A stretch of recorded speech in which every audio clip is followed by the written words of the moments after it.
That's not just the sound of that first sip of Morning Joe. It's the sound of someone shopping for a car on Carvana from the comfort of home. That's a good blend. It's time to take it easy, like answering some easy questions to get pre-qualified for a car in minutes. Talk about starting the morning right. Just like customizing your terms so your car fits your budget.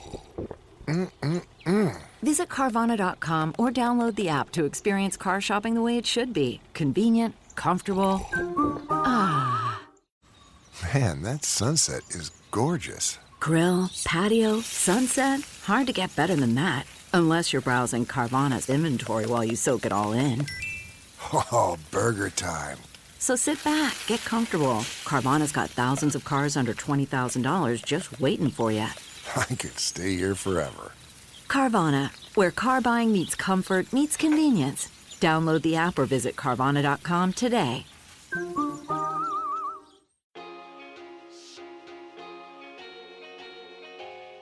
Hello, and welcome to the Growth Mindset Podcast, your weekly dose of inspiration and exploration. Join me, your host, Sam Harris, as I discover how mindset can help you do incredible things through my conversations with the world's most interesting people, from tech billionaires to leading scientists, best-selling authors to notorious hackers. The goal is to increase our collective wisdom and attitudes to make us all happier and healthier, wiser and wealthier. Who doesn't want that?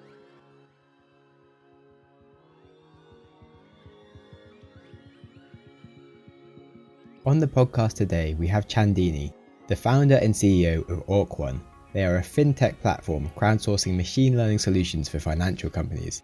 They empower their community of students, scientists, and hackers across the world to build solutions for big business. Chandini has a fascinating background, growing up in India and then learning mechanical engineering at university before she worked for some big banks in India. She then went across to America and studied some more engineering, got into some deep functional theory of molecular dynamics, and then she went on to become a trader on index volatility spread trading and general derivatives trading until she then left her job to build Auquan, and she built her own AI solutions for financial problems, which were the foundation for the Auquan platform that exists today. As always, such an honor to host a podcast and talk to people so incredibly intelligent. Her brain is clearly operating at 5 times the speed of a normal human. I quickly realized that I had no place attempting to sound like I was on her level, and instead I just tried to ask insightful questions, really. If you're the sort of person that likes to listen to your podcasts at a faster speed, you might want to turn down your settings, because Chandini is possibly the fastest talker ever. Her word per minute rate must be insane. I tried using the Google Voice to text service, and literally half of the podcast it just thought was just noise and it couldn't decide what the words were. But anyway, that is enough of me introducing the podcast, and now we can listen to it. Hopefully you have changed your settings, or be prepared to be just blown away.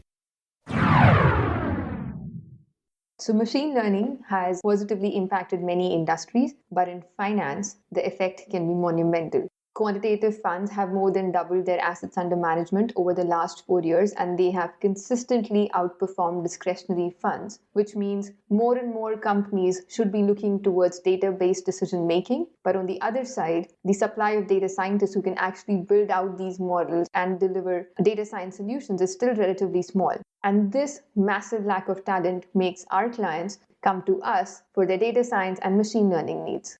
We're a data science platform for financial services. We take our clients' machine learning problems and convert them into pure data science problems. This way, we translate problems that people from finance-specific domain can understand into something that a broader data science community can understand. Our community of data scientists, of over 10,000 data scientists who come from some of the most prestigious universities and biggest tech companies in the world, compete on our platform to solve our clients' problems. Compared to hiring a single in-house data scientist, our clients can now make decisions using solutions that combine hundreds of highly accurate models. Since coming to TechStars, we've worked with 3 quantitative trading giants, Optiver, Maven, and Flow Traders, and we have just recently closed 3 pilots with 2 big asset managers who collectively manage over $1 trillion. Wow, living like a pro. It's exciting. So how did you get into solving these problems for people? Because it sounds like you're doing some massive scale in terms of numbers. How did you know the need was there and that you could satisfy it or solve these problems? Yes, this comes from what I used to do before this. So I used to work as a derivatives trader at a market making company in Chicago called Optiver. I did that for about 3 years, And when I started with them, my team was a completely discretionary team. So two very senior guys making decisions completely based on experience and intuition and gut. We had these 6 giant monitors in front of us, and we were constantly just watching them to see what's happening here and what's happening and what's happening here and making big decisions based on that. And when I started, it didn't seem like the most efficient way to do it, especially because I had an engineering background. So combining that with what we were doing, started making our input signals more objective. So instead of visual, making them into numbers. And then once we did that, we realized we could do more interesting things like predictive analysis, predicting prices, and then when to enter, when to exit. And then in a year, we went from being very discretionary manual team to something that was completely automated. And that was my first exposure to quantitative trading.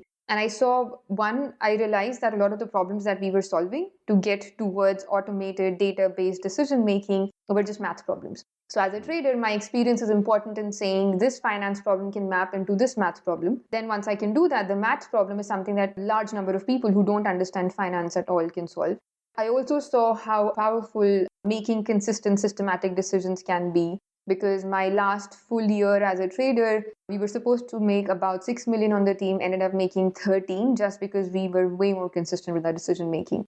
So just combining those two learnings, the premise was going forward, more and more companies will want to make decisions that are based on data and based on quantitative models, but there won't be enough talent to do it. So how do we serve that demand? And there's not that many people who understand finance, data science, and math, but there's a lot of people who just understand math and very talented mathematically, analytically, quantitatively. If we can translate problems into their language, which we're able to do because of my past experience, then there's probably something there. Yeah, cool. Yeah, because I was going to ask, how did you then go from seeing that there's a problem and turning that into a business? How did you find the people to help you solve that problem and sell this solution to people? Yeah, so that realization happened. I quit my job, started doing something, just me hacking on my laptop. I had a friend in India who helped me do the basic version of the website, and I did a lot of data science stuff, and we did one competition just to test it out, to see if there is even a demand. Like, can people actually solve problems if you abstract out finance and just make them into pure machine learning problems?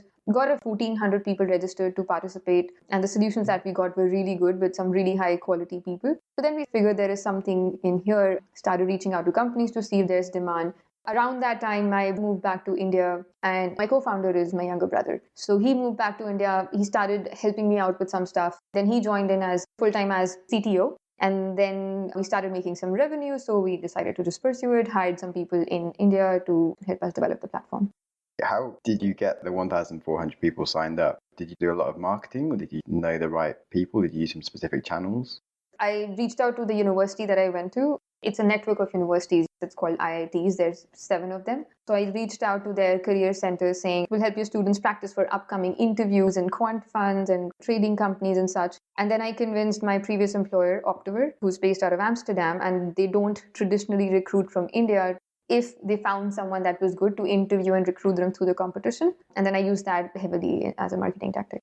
Nice. Did you have any major setbacks along the way? Yeah, quite a few. So we did the first competition that was in March of 2017. And then nothing basically happened until September. I didn't know what I was doing at the time. This was my first time doing anything outside of finance. So I was trying to do everything at the same time. It was pretty bad. And I was a solo founder. There was no team. So I was trying to build something, a Python toolbox. I was trying to do some marketing, trying to go to some conferences, completely aimless. And then in September, I looked back and I said, I've made no progress. For those 6 months, I'm still at the same exact point where I was in March, where I have no validation, I have no customers, I have no revenue, I have no team. In trying to get some customers, the first few people we were offering this to for free to see will trading companies want to use solutions from a third party, and will they want to give their data out to a bigger community of people. We wanted to validate those assumptions. We were giving them our solutions for free. Some of them worked, some of them didn't work, which wasn't great. And then when we decided to convert them back into paid customers, there wasn't that much, because free customers to making paid, if you offered something for free, they'll never pay for it. Okay. So do you think the process of trying all those different things was useful to learn what you should be doing? Or do you think you could have given yourself some advice at the start of like what you needed to do? Yes. Now knowing everything that I know, if I had to do another startup, I would do it differently. I would invest time into market research, even though it's the boring part. And if I had actually done some market research, talked to more people, instead of diving straight into doing stuff, I probably would have saved 9 months of my time at least. Definitely that. Validate your assumptions before. Have some sort of target in mind where you want to be in 3 months, 6 months, 9 months, instead of we'll see how it goes, we'll see as it comes. Do you wonder if you'd done that, you might have been more likely to give up if you'd set yourself targets that you hadn't been achieving, but having 6 months of no exact target, like failing was okay because you didn't have the targets? Or do you think? I think it's fine if you don't achieve targets. When we came to TechStars, we came with some very aggressive, ambitious targets of what we wanted to achieve. We didn't get to all of them, but at least all the efforts that we were putting in were towards something. Someone asked me to come speak at a conference, sure, I'll do it. Organize this workshop, sure, I'll do it. Because what am I doing it for? To get more users. But is it actually getting me more users? Is it actually helpful? Yeah, like you're saying, with setting ambitious targets, if you have 10x goals, it's really good because then if you get halfway there, that's actually still really impressive. Whereas if you just have unambitious goals. Yeah. I mean, if you achieve all of your goals, you were clearly not ambitious enough. And if you have spare time, you don't want to feel good about yourself. At least I don't want to feel good about myself. Do you think in some ways that's a really good attitude, but in other ways it's slightly depressing attitude because then nothing's ever good enough and you can't relax and say, I've done enough? But that's what I am as a person. I am never satisfied. If I achieve a goal, it's like, what's next? Yeah, I'm the same. Do you think because of that, you had to be an entrepreneur then? I think so, yeah. Where I was working, I was happy. It was a great job. It paid really well. The environment was great. The company is great. The people were amazing. But at some point, I was like, this is comfortable. Like, I know what I'm doing. I'm doing well. I can continue to do well. It doesn't really require that much extra effort from me now. I was challenged, but I wanted to be challenged more. And that's one thing that I really like. I can set my own targets and goals and I'm not constrained by anything. It's for me to achieve whatever I can. Yeah, I really like it. And if I'm working for someone else, there's basically a definition of what I'm doing, which means you can employ someone to do it. That I don't necessarily need to be doing it. Whereas if I'm doing my own thing, no one else is going to do it. So at least I'm creating something that wouldn't have happened otherwise. So do you feel like you have a need to do things that are just different? Or is it more just setting yourself bigger challenges? It's more about just doing something that I feel like it changed something in the world. Something's different because of me. That's a part of it. And the other part is setting myself constantly bigger and bigger challenges. Cool. Okay, so on that subject, what does the growth mindset mean to you? How do you always make yourself grow? Is it just with challenges or are there other ways in life that you approach? For me personally or as a company? For you. Setting new challenges is one part of it. So constantly trying to outdo yourself and saying, did I do better than what I did last time? Have I achieved more than even what I expected of myself? But also learning new things constantly. Every year I feel like I know something more. I know something new. In that sense, I've grown. I'm actually searching what new do I want to do next because I haven't done anything new this year because of all of this. Yeah, it's good to have 3 different areas I've heard of things that you're learning in. So if something goes wrong, you can still feel good about the fact that you've got much better at doing CrossFit or something else. If you have all eggs in one basket of the business and you have a really bad month, you get super depressed. But if you're feeling good about your diet and your exercise or other things. Auquan is 80% of my focus. But yeah, 10% is like I need to reach a certain level of fitness and 10% is I need to travel more. I need to visit these many countries or something like that. Yeah. Cool. So do you do a lot of travel for Auquan? I love traveling. I get bored if things are static and similar. So in that sense, I travel a lot. For Auquan also, we go to newer universities to get those people on our platform and trying to do more meetups and more conferences to get more people on the platform. Cool. Okay, so let's go a bit into the future. What do you think is the world of finance going to be like in 5 years' time? That's a difficult one. Okay, the world of finance. I'll preface that with, I think a lot of people think finance is very tech heavy, but it's actually not. Even if you go to the biggest hedge funds, discount the quantitative ones, people are still doing stuff on Excel. It's ridiculous. Why do people do things on Excel? Why do people not use all this information that is available in the world and they're still doing things by intuition and experience? Even email systems or communication systems, all very legacy in the biggest banks. And I think in the last few years, there's been a huge fintech wave. I obviously can speak from investing because that's where my experience is, but even in general, like when I was looking at other startups my other friends are doing is just trying to bring newer technologies and newer best practices and all of that to finance. One thing that I think will happen in 5 years' time is there will be a lot less humans in making decisions. So things will still be driven by human intuition because you can't completely remove that, especially because the way markets work and the way investments work, it's very non-deterministic. Things can happen in the future that have never happened in the past. You can have an algorithm that learns on all the past trends and making all the inferences when it sees something similar, but what if something completely different happens, like a flash crash happens or the recession happens, a completely new environment. But I think a lot of humans will be very heavily assisted by algorithms. Will the humans be making errors based on the fact that half things are still being controlled by computers and trying to co-run the system will mess things up?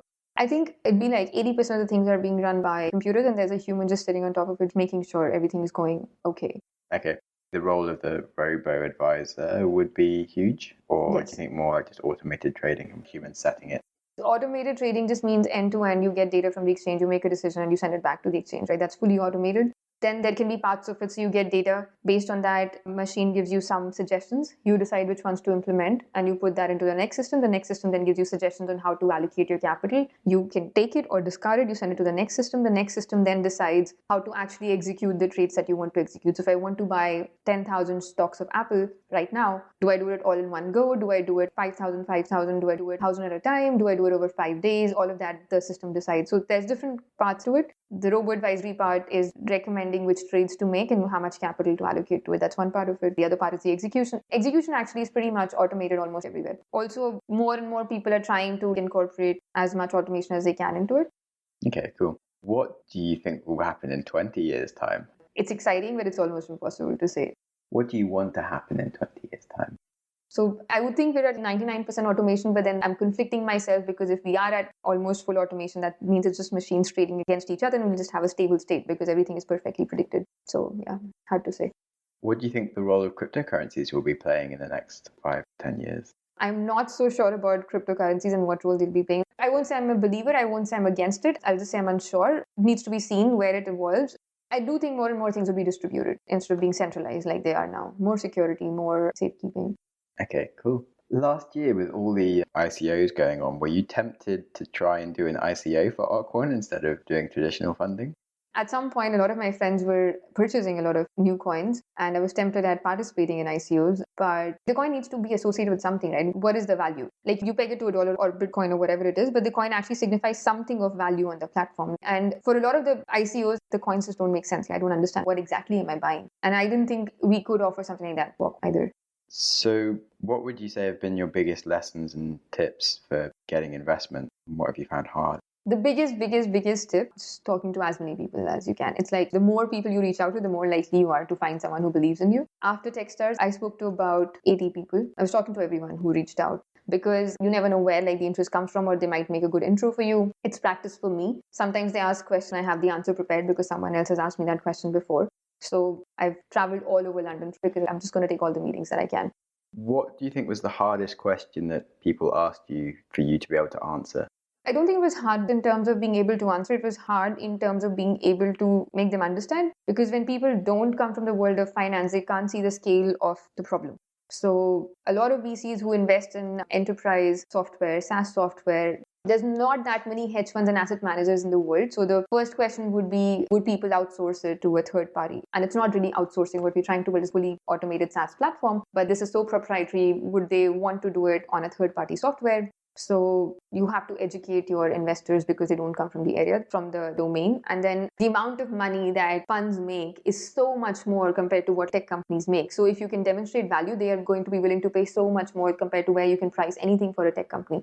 Do you think you also had issues yourself on knowing exactly what the exact vision was? Or was it more just not being able to say it simply? Before coming to TechStars, I had like the 5-year where we want to get to, what we are building. And I think that's where TechStars helped a lot, clearly defining where we are getting to and how we're getting there. By the time we came to actually raising, which was after TechStars, a lot of those like the vision-wise questions, what are you building, where are you getting, how are you going to get there, were pretty clear because we'd gone through that so many times. There's a good saying, it's easy to make things complicated, it's hard to make things simple. I agree. If you had heard me describe my business the first day of TechStars, I was depressed because the first 2 days of mentor madness, where you speak to a lot of mentors, like 10 mentors every day, the people were just not getting it, what we're actually building. We were just making it too complicated. I was talking too much in finance jargon. I was assuming that the person in front of me knows too much, and then it was back to the base. I assume they know nothing. Like assume you're explaining it to a child. How would you do it? Okay, so what is the biggest risk you have taken? Quitting my job. I mean, the kind of money that you make as a trader is insane. It's like 7 figures and above. And it's a job that I like. It's a company that I like. And leaving all of that for something completely unknown. At that time, I didn't even have an idea in my mind. I was just leaving because I wanted to do something of my own. Like the idea will come, the team will come, everything will come. If I don't do it now, I will probably never do it because I will get way too comfortable in this. Again, I will not be able to get out of it. So let's leave now and then we'll see what happens. Yeah, that's really good because you definitely tie yourself into needing the money, even though it's ridiculous. It just get Harder. used to that security, and the first 6 months just cutting back and saying, okay, now I'm living off my savings. And even in 2017, sometimes I was approached by a lot of people to interview with them, and I was approached by a lot of companies. The offers were very, very lucrative. Still being able to say no, still having this conviction, especially in 17 when things weren't going well. I didn't know where the company was going, if anywhere at all. Yeah, it takes a lot of balls because I can definitely imagine some crazy offers going on. What's the kindest thing anyone has ever done for you?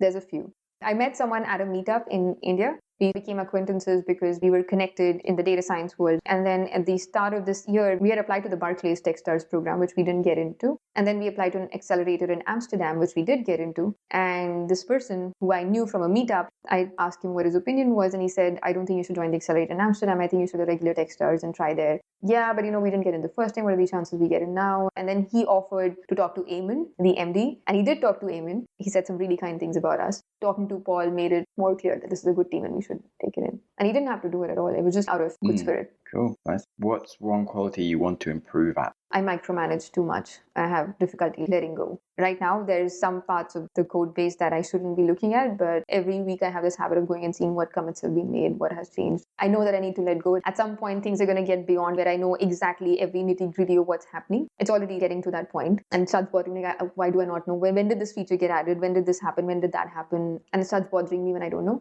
Yeah, I guess it's like taking a bit of a step back and assessing what is the role of you in the company and what's like the most useful. And it's a hard one to let go, but often things can scale much faster. Especially when you've been a founder at the start, right? I knew exactly everything because everything was being done by me. And now when there are things that happen that I don't know, I'll randomly start talking to a developer and my co-founder will be like, it's not your job anymore. You don't have to micromanage him. He knows what he's doing. Yeah, I need to get better at doing that. Do you think having told me you'll be much better at it now, or you'll just be more aware of yourself? At least I'm aware that I'm micromanaging and I don't need to. It is still tough to let go. I just want to know. And it's also tough because a lot of my time now is being spent on non-developing. It's not coding, not developing. It's spent on fundraising and hiring and sales. But what I actually enjoy is building and developing. So it's hard to dissociate myself from that. Okay. What is your earliest or most vivid memory? I think around the time that my brother was born, I have the whole visual in my head. We were eating and then something happened. There was some activity and then I was like, oh, that's my brother, that's my brother, that's my brother talking. I remember that. Wow, cool. Yeah, I never had a younger sibling to have experienced what it was like. It's great. You get like a free minion. They're young, you get to experiment, everything crazy. I mean, my brother's adorable, and when he was younger, he would thought I was the source of truth, so I could get him to do whatever. I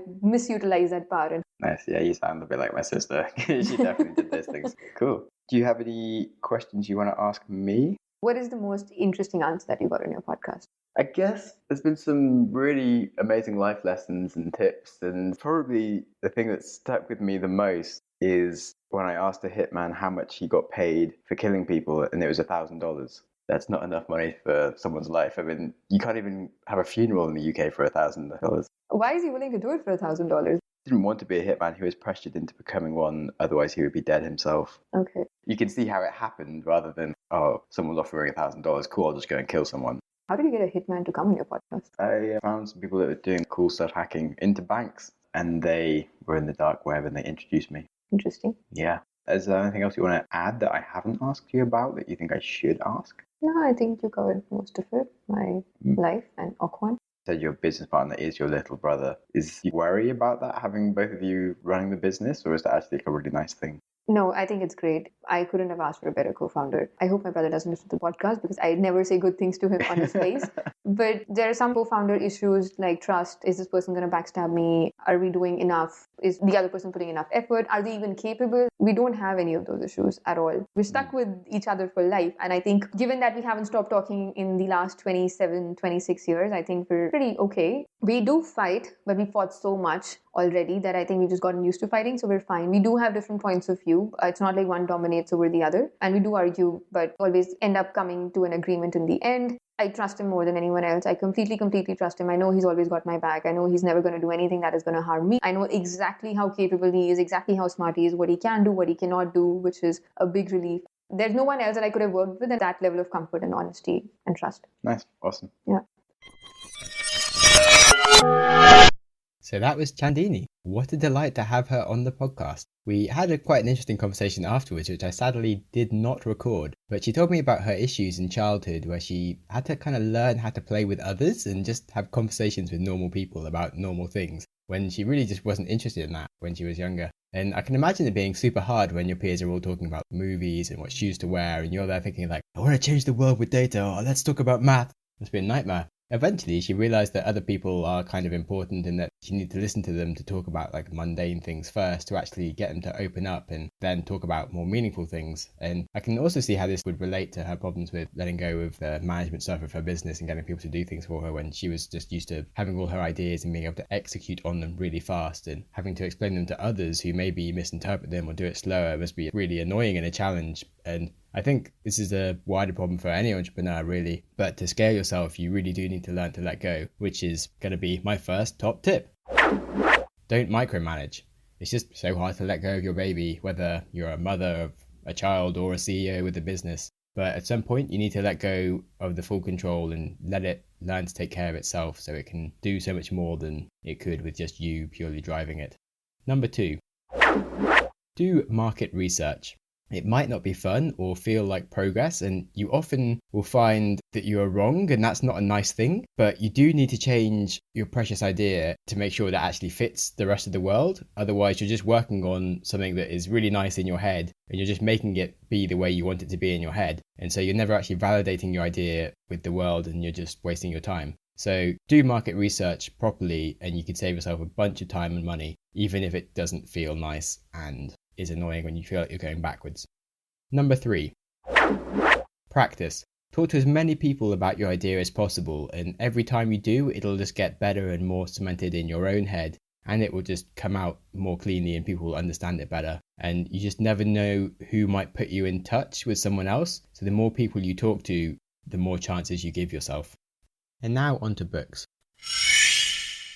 Oh, we didn't actually discuss any books in the podcast, which is probably for the best, because this year, even though we're 2 months in, I've already read 20 books, and this is great. Every time I speak to someone else about books, they have a long list of books I've never heard of, and the whole gravity of how many books there are in the world is sinking into me finally, and I'm like, wow, I'm never ever going to read all the books. There's too many amazing books out there, and it's kind of a bit overwhelming right now. But I can say one book I really enjoyed was the Andrew Carnegie, is the famous billionaire. Yeah, he's basically like a real life story of the Dale Carnegie's book about how to win friends and influence people. He essentially just learned all these lessons through his life and explains them in story format as opposed to Dale Carnegie's formula format. So yeah, I feel like Dale Carnegie's basically just went through Andrew's book and found all of the things that he was talking about and ripped him off. Yeah, anyway, that's a good book, so I can recommend that to you. And then on the podcast next week, we have Matt Brady, the former CMO of Just Eat. And yeah, he's a crazy interesting guy. He joined the company when they were a few years old. They're just starting to get some traction in Europe. Just Eat's this huge business across Europe, if you are unaware, in America. I think they're launched in America now. Anyway, they grew to IPO in many billions. And yeah, anyway, Matt joined them when they were like getting going. And then he was like the fuel on the fire in terms of coming on as their marketing exec. And he made the brand that is today. Yeah, he really was a cool guy. And if you ever saw the Don't Cook, Just Eat campaign, that was entirely his creation, which was an awesome campaign. So listen next week for some top tips to how to take a company from going all right to taking over the world, because he knows how to tell a good story and how to make it happen. And on that note, thank you very much for listening and enjoy the rest of your day. You've just listened to an episode of the Growth Mindset podcast. If you enjoyed the show, please subscribe on your preferred app and give me a good rating, as these go a really long way. If you are unable to give good feedback right now, try sharing the show with a friend who will, or just wait for the show to improve. If you have any ideas for the show or you just want to chat, then please reach out to me on Twitter @SamHarrisTweets or Instagram @SamJamSnaps. Show notes and other links to topics discussed in the episodes are available at the website growthmindsetpodcast.com. Thanks so much for listening. Give yourself a big hug from me. If you're with a friend, give them a hug as well. And I hope you enjoy your next podcast.